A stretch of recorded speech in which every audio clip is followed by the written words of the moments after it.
അമ്മാ ബഅദ്.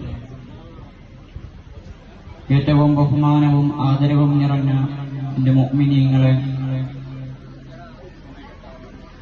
പരിശുദ്ധമാക്കപ്പെട്ട റബീഉൽ അവ്വലിന്റെ രാപ്പകലുകളിലൂടെയാണ് നാം സഞ്ചരിച്ചുകൊണ്ടിരിക്കുന്നത്. അല്ലാഹു സുബ്ഹാനഹു വ തആല നാം ചെയ്യുന്ന എല്ലാ ഇബാദത്തുകളും പരിശുദ്ധ ഹബീബ് നബി സല്ലല്ലാഹു അലൈഹി വസല്ലമ തങ്ങൾ കണ്ടുകൊണ്ടിരിക്കുന്ന ഒരു പുണ്യ അമലുകളായി അല്ലാഹു നമ്മളിൽ നിന്ന് സ്വീകരിക്കട്ടെ. ആമീൻ യാ റബ്ബൽ ആലമീൻ. സമയം ഒരുപാട് കടന്നിരിക്കുകയാണ്. ഞാൻ എന്റെ പ്രസംഗത്തെ നീട്ടുന്നില്ല. ഈ സദസ്സിൽ ഒരുപാട് മദ്ഉകളും അല്ലാഹുവിന്റെ റസൂലിന്റെ ഒരുപാട് മദ്ഉകൾ പാടിയും പറഞ്ഞും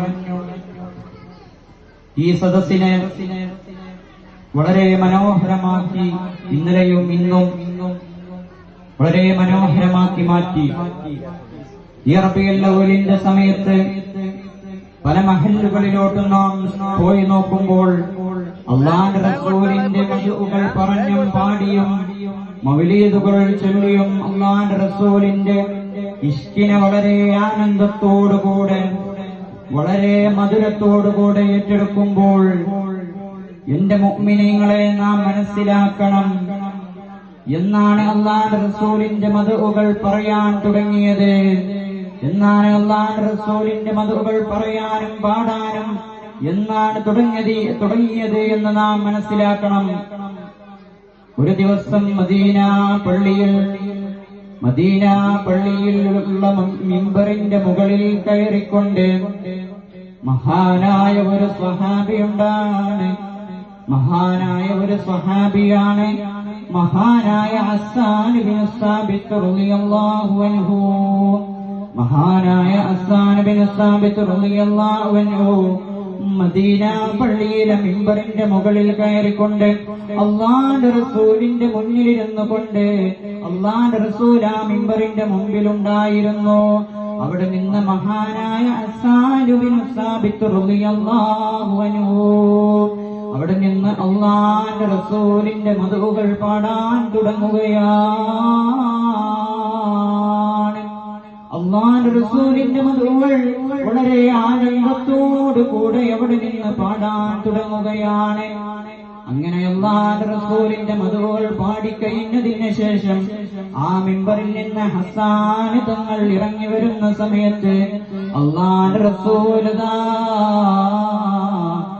തോളിലിട്ടിരുന്ന ഒരു ഷാൾ അവിടെ നിന്ന് മഹാനായ ഹസ്സാൻ തങ്ങൾക്ക് കൊടുക്കുകയാണ്. എന്നിട്ട് അവിടെ നിന്ന് പറയുകയാണ്, ബാറക്കല്ലാഹു യാ ഹസ്സാൻ. അല്ലാഹു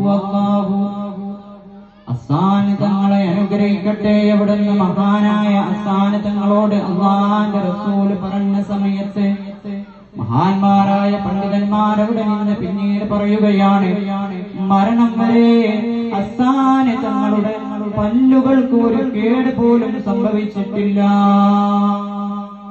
എന്റെ മുഅ്മിനീങ്ങളെ, അവിടെ നിന്ന് അല്ലാഹുവിന്റെ റസൂലിന്റെ മദ്ഉ പറഞ്ഞത് കൊണ്ടാണ്. അവിടെ നിന്ന് ഒരു ഷാൾ കൊടുത്തില്ലേ, അത് അല്ലാഹുവിന്റെ റസൂൽ ഒരു പ്രോത്സാഹനമായിട്ട് അവിടെ നിന്ന് കൊടുത്തതാണ്. ഇന്നും നമ്മുടെ മക്കൾ, ഇന്നും നമ്മുടെ പിഞ്ചോമന മക്കളില്ലേ, വേദികളിൽ ഓരോ മദ്ഉകൾ പറയുമ്പോൾ, ഓരോ മദ്ഉകൾ പാടുമ്പോൾ അത് കഴിഞ്ഞതിന് ശേഷം നാം അവർക്ക് ഒരു പ്രോത്സാഹനം കൊടുക്കുന്നില്ലേ? ആര് കാണിച്ചു തന്ന മാർഗമാണ്? അല്ലാഹുവിന്റെ റസൂൽ അവിടെ നിന്ന് കാണിച്ചു തന്ന മാർഗമാണ്. അവിടെ നിന്ന് പ്രാർത്ഥിച്ച പ്രാർത്ഥന ഈ നിമിഷം വരെ ആ പ്രാർത്ഥനയ്ക്ക് മഹത്വമുണ്ട് എന്റെ മുഅ്മിനീങ്ങളെ. അതുകൊണ്ട് അല്ലാഹുവിന്റെ റസൂലിന്റെ മദ്ഉകൾ നാം പറയണം, അല്ലാഹുവിന്റെ റസൂലിന്റെ മദ്ഉകൾ നാം കേൾക്കണം.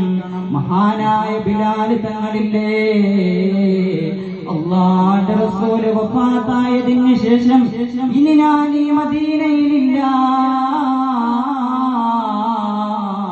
ഇനി ഞാൻ ഈ മദീനയിൽ നിൽക്കില്ല, എന്റെ റസൂലുള്ള ഇല്ലാത്ത മദീന എനിക്ക് വേണ്ട എന്ന് പറഞ്ഞുകൊണ്ട് മദീന വിട്ടുപോയ ബിലാൽ തങ്ങളിലെ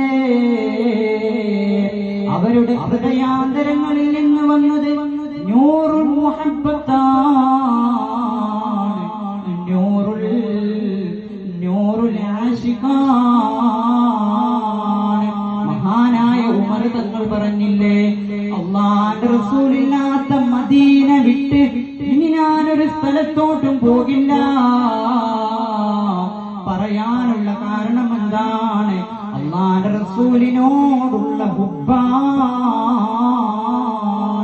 മറ്റു സ്വഹാബി പറഞ്ഞില്ലേ, അല്ലാഹുവിന്റെ റസൂലില്ലാത്ത ഈ മദീന എനിക്ക് കാണണ്ട, അല്ലാഹുവിന്റെ റസൂലില്ലാത്ത മദീന എനിക്ക് കാണണ്ട. അല്ലാഹുവിന്റെ റസൂൽ ജീവിച്ചിരിക്കുന്ന സമയത്ത് ആ സ്വഹാബത്തിങ്ങളോട് പറഞ്ഞിട്ടുണ്ടായിരുന്നു, ഞാൻ വിട പറഞ്ഞതിന് ശേഷം നീ മദീന വിട്ടു പോകണം. ഞാൻ മരണപ്പെട്ടതിന് ശേഷം നീ മദീന വിട്ടു പോകരുത് എന്ന് അല്ലാഹുവിന്റെ റസൂൽ പറഞ്ഞിട്ടുണ്ടോ? ഇല്ല എന്റെ മുഅ്മിനീങ്ങളെ, ഇതൊരു കിതാബിലും പറഞ്ഞതല്ല. എന്തുകൊണ്ടാണ്? അവരുടെ ഹൃദയത്തിൽ നിന്ന് വന്ന നൂറാണ്, അവരുടെ ഹൃദയത്തിൽ നിന്ന് വന്ന മുഹബ്ബത്താണ്. ഒരാളോട് സ്നേഹം പ്രകടിപ്പിക്കുമ്പോൾ അത് പല രൂപത്തിലായിരിക്കും, അത് പല ഭാവത്തിലായിരിക്കും. അതുകൊണ്ട് ഒന്നിനെയും നാം നിസ്സാരമാക്കേണ്ട. ഇവിടെ പാടുന്ന പിഞ്ചോമന മക്കൾക്ക് കൊടുക്കുന്ന പ്രോത്സാഹനങ്ങൾ അത് നാം ഒരു നിസ്സാര കാര്യമാക്കി കാണേണ്ട.